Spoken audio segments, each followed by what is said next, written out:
Hello students, आज हम chapter 3 number play page number 70 से 71 तक कवर करेंगे। इसमें है एस्टिमेट द आंसर्स। आपको नीचे कुछ क्वेश्चंस दिए हुए हैं, इनका आंसर आपको एस्टिमेट करना है, मतलब गेस करना है, आपको एग्जैक्ट नंबर नहीं बताना है। तो चलिए स्टार्ट करते हैं। Try to guess within 30 seconds, check your guess with your friends. आपको 30 सेकेंड में गेस करना है और अपने फ्रेंड्स के साथ भी चेक करना है कि आपका गेस ठीक है कि नहीं, कि उसका भी उतना ही है कि आप डिफरेंट है। फर्स्ट है number of words in your maths text book. आपके मैथ्स की टेक्स्ट बुक्स में कितने नंबर ऑफ वर्ड्स हैं? दो ऑप्शन दिए हुए, मोर देन 5000 और लेस देन 5000। तो देखो मोर देन 5000 है, मैंने टिक किया है। आपको क्यों है? क्योंकि अगर आप देखोगे एक पेज पे कितने वर्ड्स हैं आपके, पहले ही देखेंगे तो एक पेज पे कम से कम 20 लाइन्स तो होंगी। अगर हम ये मान के चले कि एक लाइन में 10 वर्ड्स हैं, जबकि ज्यादा भी हो सकते हैं, तभी भी 200 वर्ड्स तो एक ही पेज पे हो गए, है ना। और बुक में कम से कम नहीं तो आपके 200-250 पेज तो होंगे, तो इसका मतलब 5000 तो बहुत ज्यादा वर्ड्स होंगे, इसलिए मोर देन 5000। नेक्स्ट है number of students in your school who travel to school by bus. ऐसे बच्चे जो स्कूल में ट्रैवल करते हैं बस से, तो है मोर देन 200 और लेस देन 200। तो इसलिए आपका डिपेंड करेगा स्कूल छोटा है या बड़ा है। अगर स्कूल बड़ा है तो बस भी ज्यादा होंगी, है ना। और हर बस में अगर हम ये मान के चले कि 30 बच्चे आते हैं, तो अगर मैं मान के चलती हूँ बड़ा स्कूल है, कोई पब्लिक स्कूल है, उसमें काफी बच्चे हैं और 10 बसें हैं उनकी, तो आपके एक बस में अगर 30 बच्चा भी आता है तो 300 बच्चे हो गए, तो 200 से ज्यादा हो गए, मोर देन 200। अगर छोटा स्कूल है तो लेस देन आ जाएगा। तो ये डिपेंड करेगा आप किस तरह के स्कूल की बात कर रहे हैं। अब है third question. Roshan wants to buy milk and 3 types of fruits to make custard. Roshan एक है लड़का, वो कस्टर्ड बनाना चाहता है, उसके लिए उसने दूध खरीदना है और 3 तरह के उसको फ्रूट्स खरीदने हैं फॉर 5 पीपल, और 5 लोगों के लिए बनाना है। He estimates the cost to be ₹100। उसने एस्टिमेट किया कि 100 रुपए में काम हो जाएगा। Do you agree with him? क्या आप उसके साथ एग्री करते हैं? वाई और वाई नॉट? हाँ क्यों? अगर हाँ तो क्यों, और क्यों नहीं तो क्यों नहीं? तो देखो, अगर उसको 5 लोगों के लिए कस्टर्ड बनाना है तो उसको आधा किलो दूध में तो नहीं होगा, 1 किलो से थोड़ा कम ही लगे चाहे, लेकिन उसको खरीदना पड़ेगा 1 kg, है ना, 1 लीटर। तो 1 लीटर मिल्क कितने का है आपका? 60 रुपीज का, है ना। बचे कितने? 40। तो 40 में तो 3 टाइप्स के फ्रूट्स आएंगे नहीं, तो हम लिखेंगे no, we do not agree with Roshan because cost of 1 liter milk is ₹60 and ₹40 is not sufficient to buy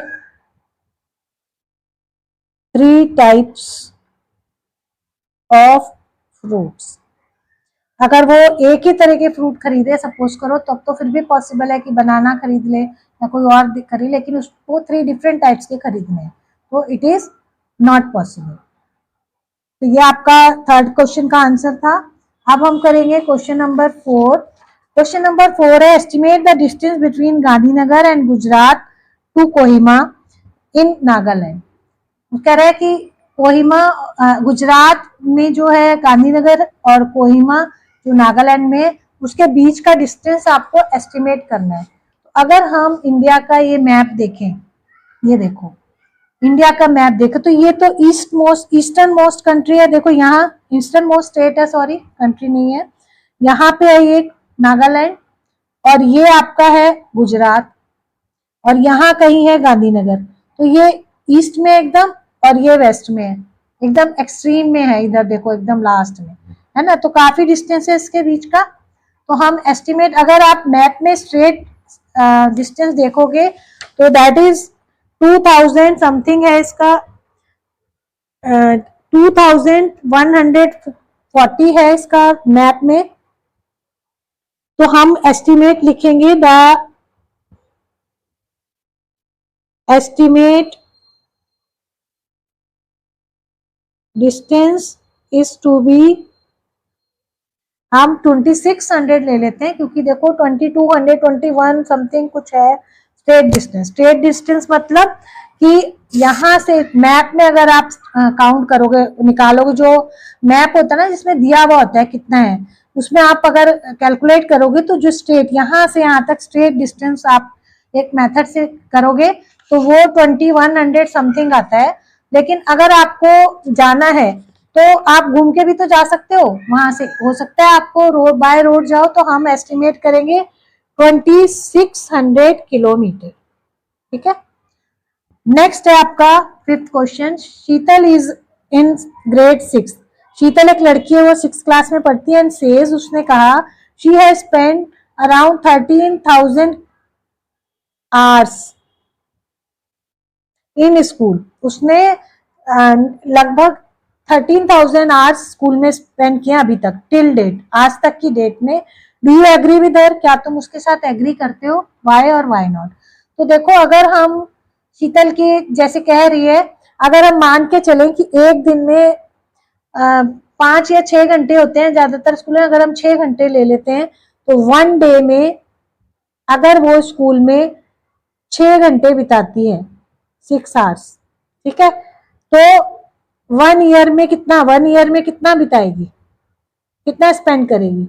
1 year में 365 डेज होते हैं, लेकिन 365 डेज तो स्कूल ओपन नहीं होता, उसमें तो आपकी समर वेकेशन होती है, विंटर वेकेशन होती है, वीकेंड्स होते हैं। तो अगर हम उसको 165 मान लें, एस्टिमेट कर लें, तो आपके बच्चे 200 डेज एक ईयर में। तो मतलब 200 डेज में 1 ईयर में वो कितने घंटे जाएगी? 200 multiplied by 6, that is 1200 hours. मतलब 1 ईयर में वो 1200 घंटे सिर्फ स्कूल गई वो। और अगर हम मान के चले वहां नर्सरी से पढ़ रही है वो और 6 में है अभी वो, तो कितने ईयर्स हो गए? 6 का अभी तो मिड में ही है ना। लेकिन हम एस्टिमेट कर रहे हैं तो थोड़ा ऐसे लेंगे हम कि चलो 6 को भी अगर हम काउंट कर लेते हैं तो नर्सरी से 6 तक 8 ईयर्स हो गए। और 8 ईयर्स में कितना जाएगी? 8 ईयर्स में अगर हम काउंट करें तो आपका हो गया 1200 multiplied by 8, that is 9600 hours, जो कि बहुत कम है 13,000 से, है ना। और अभी तो हमने देखा ही काउंट नहीं किया कि नर्सरी में तो कई बार कम घंटे जाना होता है बच्चों को, 4 घंटे में उनकी छुट्टी हो जाती है। हम क्योंकि रफ एस्टिमेशन ले रहे हैं इसलिए हमने उसको 6 ही ले लिया ताकि कैलकुलेशन ठीक हो जाए, इजी हो जाए हमारी। तो ये अगर वो रेगुलर स्कूल में जा रही है तब तो पॉसिबल नहीं है। अगर वो रेजिडेंशियल स्कूल जहां हॉस्टल में रहती है तब पढ़ती है तब पॉसिबल हो सकता है। तो हम लिखेंगे no, we do not agree with her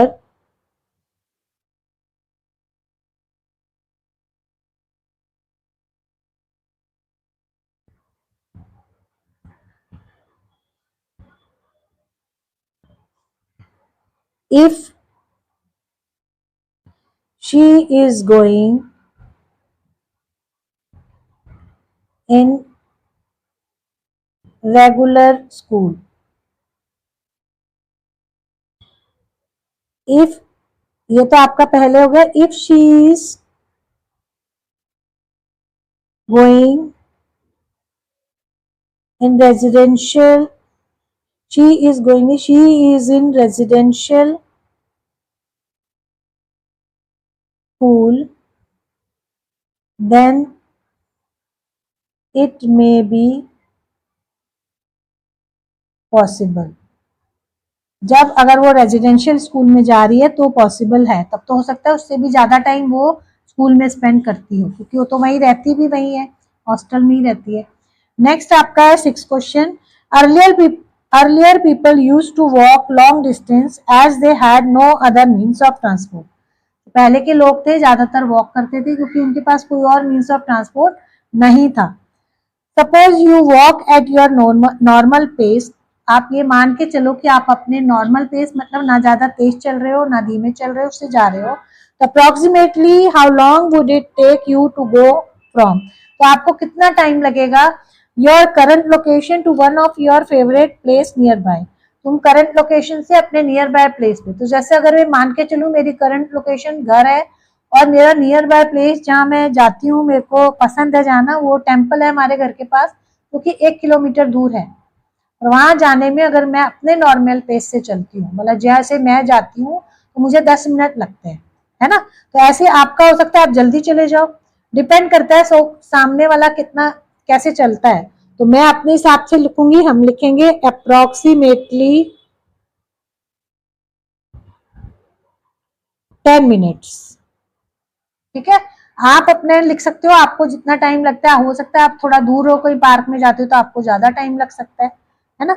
next है B part, your current location to any neighbouring states capital Delhi capital city. तो आपकी कोई नेबरिंग स्टेट हो, उसकी कैपिटल सिटी जो है उसको जाने में आपको जो करंट लोकेशन है उसमें कितना टाइम लगेगा। तो अगर मैं दिल्ली में रहती हूँ और मैं लेती हूँ नेबरिंग आपकी स्टेट राजस्थान लेती हूँ जिसकी कैपिटल जयपुर है ना। तो वो आप जाते हैं तो जयपुर, दिल्ली से जयपुर जो है 308 किलोमीटर है। ठीक है, और उसको जाएंगे हम तो 5, 5.5, 6 घंटे लगते हैं। और अगर चल के जाती हूँ तो देखो 1 किलोमीटर में 10 मिनट में जाती हूँ, तो इतना किलोमीटर में कितना जाऊंगी, 380 मल्टीप्लाई कर देंगे।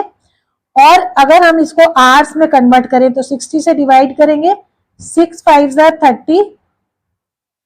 ठीक है, आपका बचा 8, 0 1 टाइम जाएगा 60, फिर 2 बचेगा, 0 2, है ना। तो नियर अबाउट 51 आवर्स हो गए। 51 आवर्स में आपको देखो, आप सारा टाइम तो चलोगे नहीं, जब जाओगे तो चल नहीं सकता, कोई भी नहीं चल सकता 24 घंटे। तो अगर मैं मान के चलूँ कि मैं मैक्स टू मैक्स 7 आवर्स चल सकती हूँ एक दिन में, और 51 आवर्स लगते हैं, तो 7 आवर्स को देख लो, 7 7 जा 49 होता है, मतलब मुझे 7 से 8 दिन लग जाएंगे, है ना। तो मैं लिखूंगी अप्रोक्सीमेटली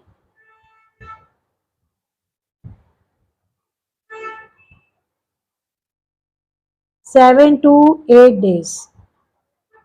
ठीक है, अच्छा नेक्स्ट है the southernmost point in India to the northernmost point in India. Southernmost point से नॉर्दर्न मोस्ट तक कितना लगेगा, तो देखो ये मैप है आपका, ये आपका साउदर्न मोस्ट पॉइंट है, ये वाला, इसको इंदिरा पॉइंट भी कहते हैं। ये आपका नॉर्दर्न मोस्ट पॉइंट है, यहाँ यहाँ से यहाँ तो बहुत डिस्टेंस हो गया, ये देखो यहाँ तक, है ना। और अगर आप देखोगे तो ये डिस्टेंस आपका 3200 किलोमीटर है। कितना है, 3200 किलोमीटर। और मैं तो 1 किलोमीटर 10 मिनट में चलती हूँ, तो इसको करने के लिए हम 3200 को 10 से मल्टीप्लाई करेंगे तो ये आ जाएगा 32,000 किलोमीटर। इसको डिवाइड करें अगर हम 60 से, आवर्स में कन्वर्ट कर रहे हैं क्योंकि, तो ये आ गया 530 आपका 3 टाइम जाएगा 180, 020 फिर 3 टाइम जाएगा 180, है ना। तो 533 आवर्स हो गए। और इसको हम 7 से डिवाइड करेंगे क्योंकि मैं एक दिन में 7 घंटे ही चल सकती हूँ। तो 7 7 जा 49, और ये आपका आ गया 4 3 7 6 जा, तो मतलब 72 अप्रोक्सीमेटली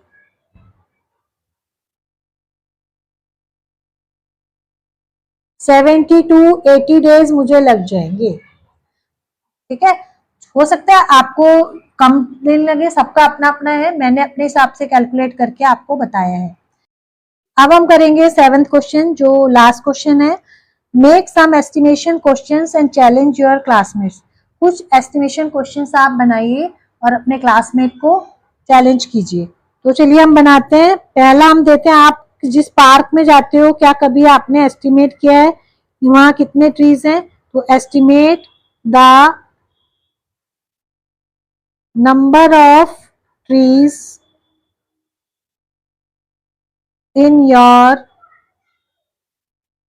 नियर बाय पार्क। दूसरा एक और बनाते हैं, आपने कभी सोचा आप पूरे साल में कितनी पेंसिल्स यूज करते हो। तो estimate how many pencils do you use in 1 year। तो इसी के साथ आज हम यहीं तक करेंगे। इसके बाद हम नेक्स्ट वीडियो में नेक्स्ट टॉपिक करेंगे। तब तक के लिए गुड बाय।